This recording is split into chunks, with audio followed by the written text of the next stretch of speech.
The next person who I'm going to call upon will have no doubts about joining us on stage.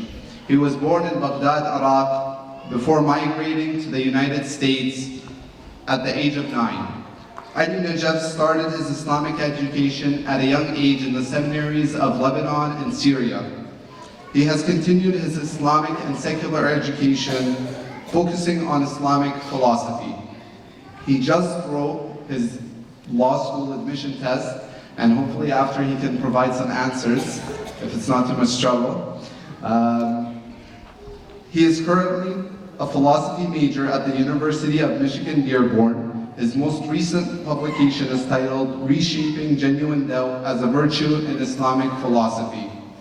His current research is titled The Life and Times of the Muslim Philosopher Ja'far al-Sadiq. It is my great pleasure to introduce to the stage Ali Najaf.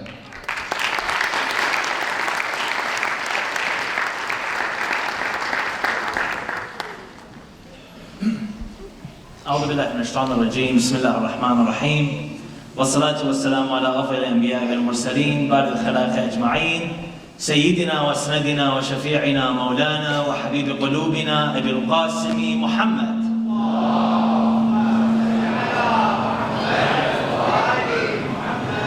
وعلى بيته الطيبين الطاهرين المعصومين المظلومين. My respected scholars, my respected brothers and sisters, I bid you all assalamu alaikum wa rahmatullahi wa barakatuh. It's a great pleasure to be here amongst you today. It's my first time in Vancouver. And typically what I like to do when it's my first time at a place is kind of try to explain myself. Because people have never seen me before, or because they're not familiar with who I am, I typically get weird stares and many really weird questions. Many will look at me and say, is he even Muslim? Or I get questions like, when did he convert to Islam? And the most famous one is, when did he immigrate here from Ireland? So I try to explain myself and say that I was born in Iraq. I hail to you from the land of Donald Trump from America. And it's my extreme pleasure to be amongst you here today. Sallu ala Muhammad wa Ali Muhammad.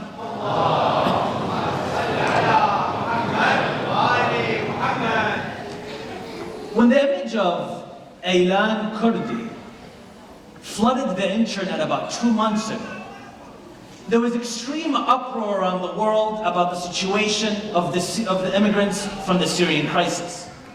As you know, there are about 12 million displaced human beings around the world, specifically Syrian refugees. 4 million have fled their home from Syria, and another 7 million are displaced within Syria. And the world is kind of left crumbling and asking a basic question, which is, have we failed the Middle East? Have we failed our fellow Muslims? And most importantly, have we failed our fellow human beings? As many Muslims looked around them and quoted and said that the Messenger of Allah left us with values much better than the ones that we seem to be showing off.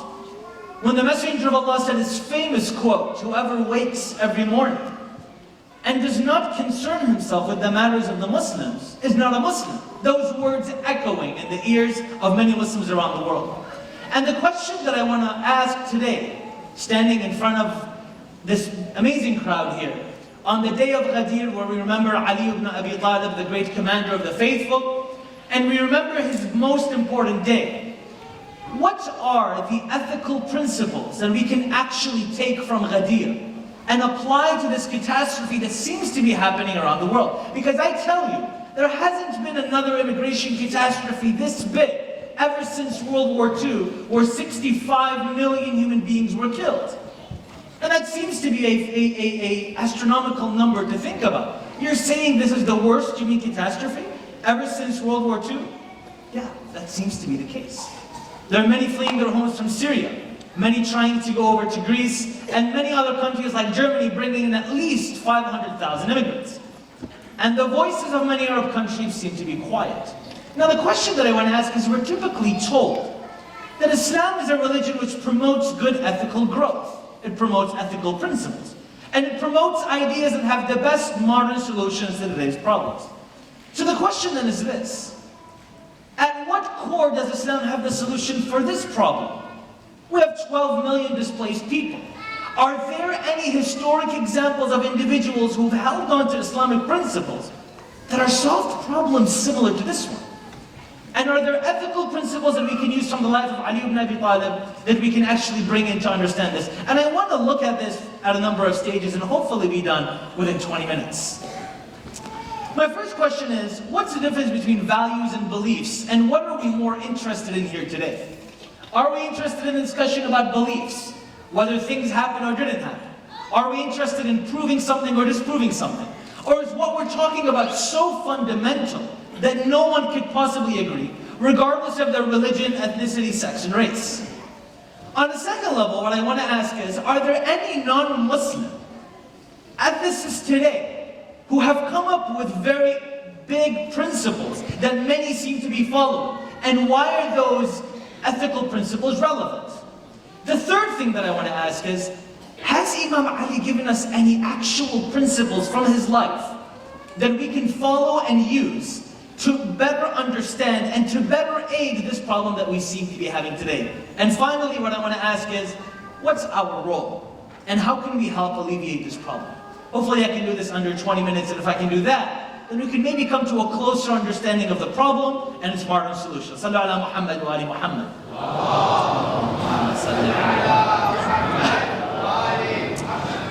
Whenever we discuss religion, it's become very modern for people to simply focus on the beliefs that they disagree with. I believe that God exists, and you believe that God doesn't exist. I worship a God that is endless and infinite, while your God might be a cow that you worship, or your God might be a God with many arms. Our discussions vary on beliefs because beliefs are very subjective at times. I choose to believe what I believe, and you choose to believe what you believe. But the discussion can be shifted from beliefs and values, because values seem to be things that we can all actually agree on.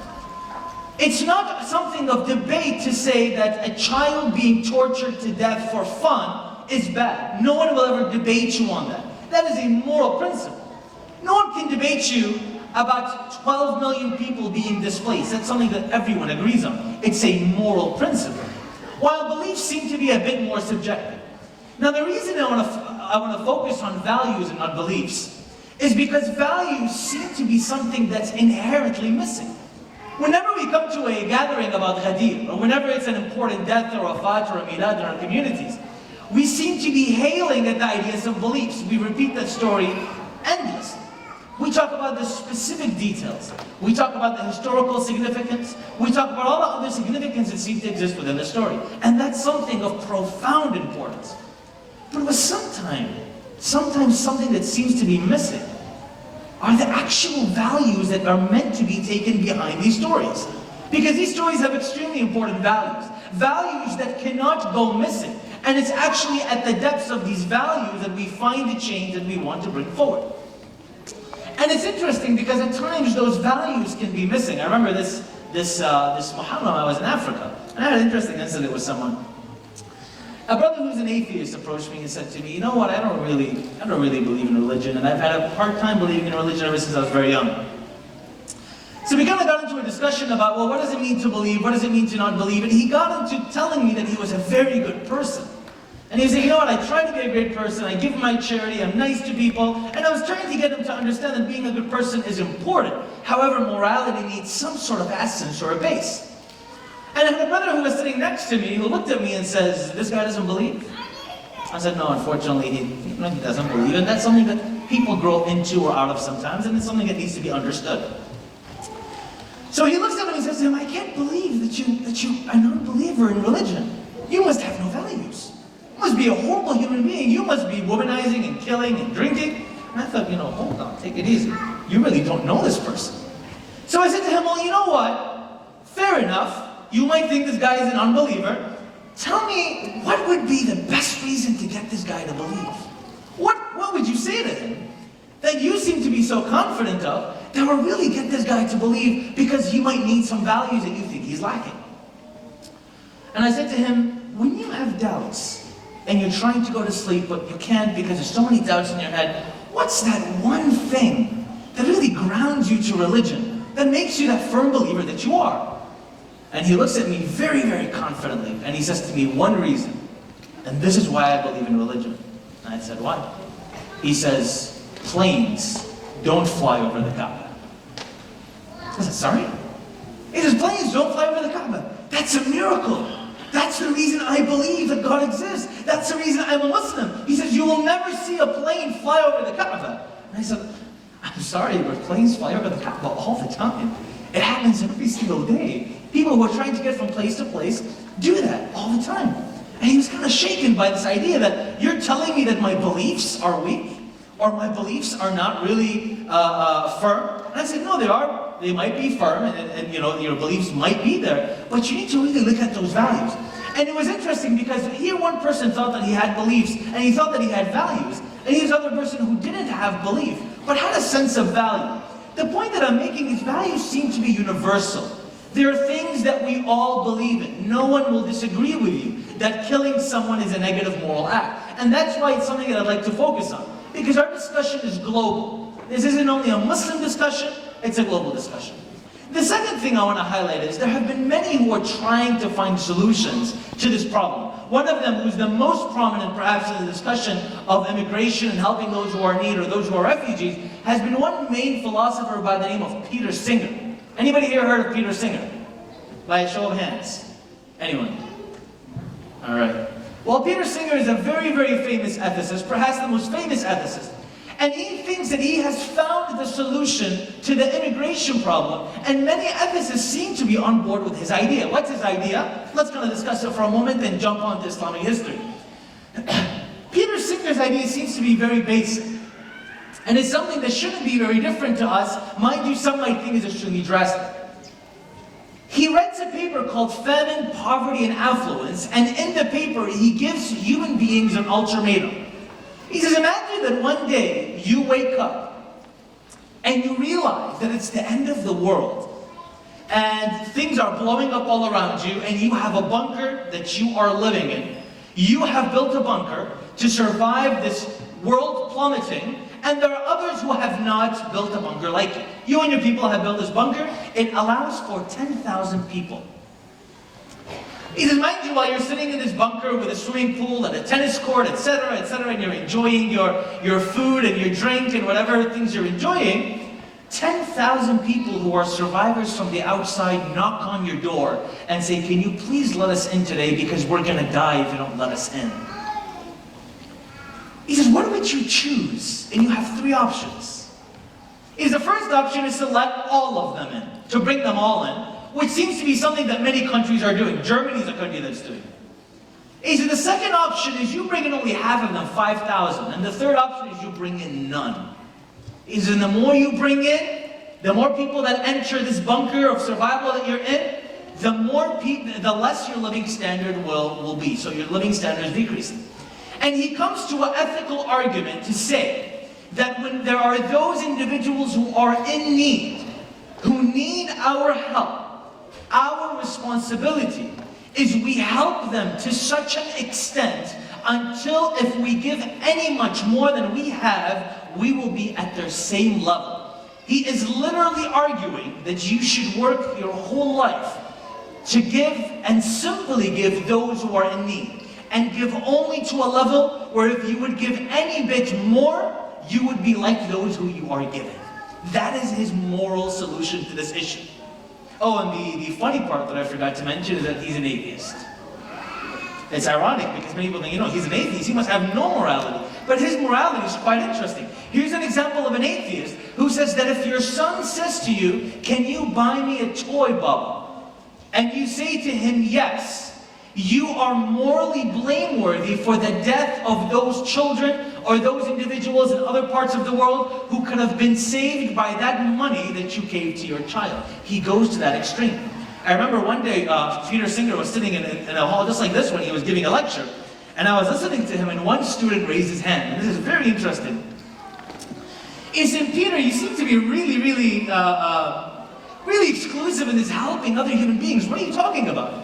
He says, your theory or policy is saying that I should give to such an extent where if I would give a little bit more, I would be at your level or I would be worse.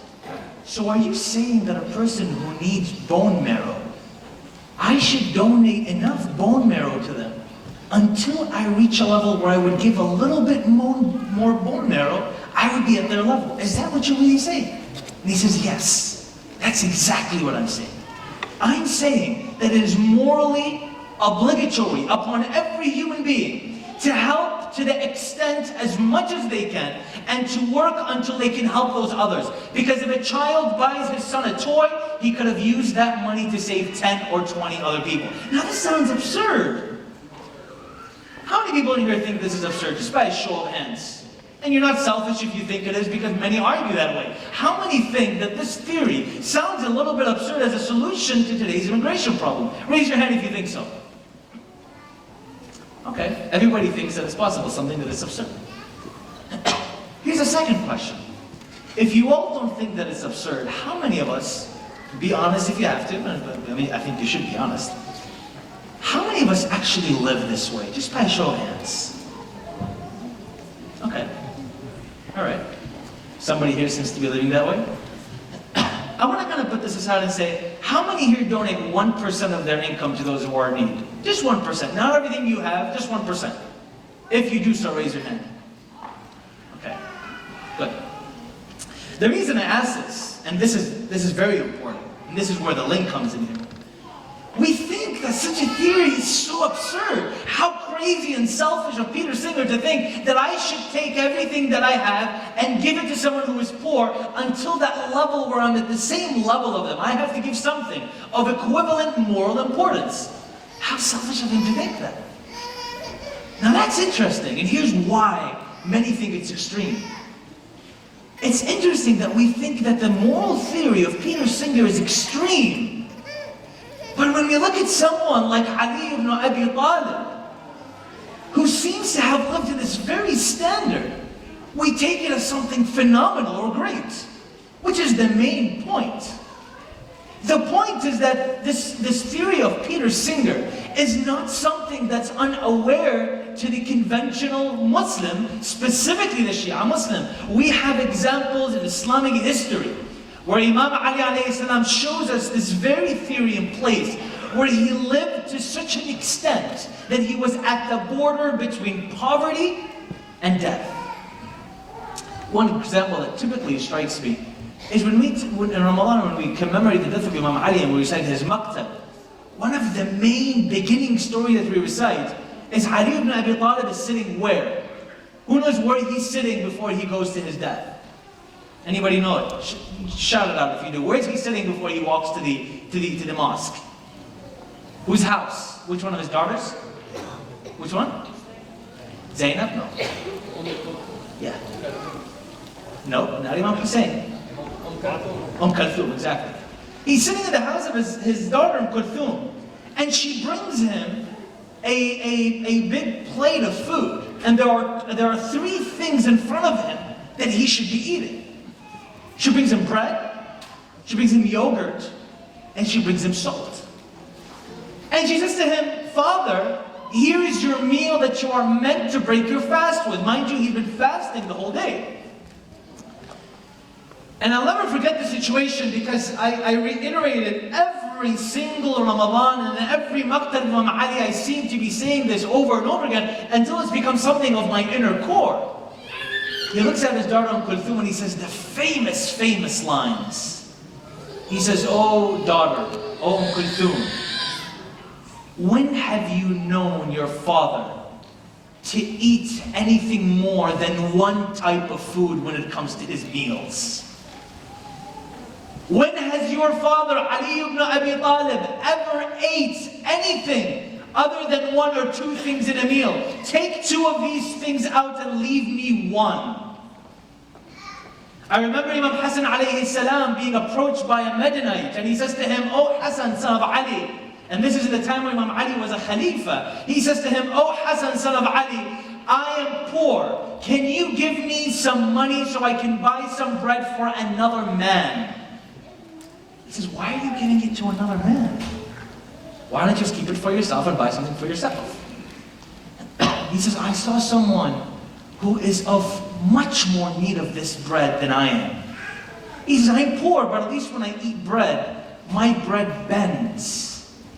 is I saw a man sitting by the mosque of Al-Kufa who has a piece of bread in his hand that's so hard that he needs to break it with his knee so he can just eat it.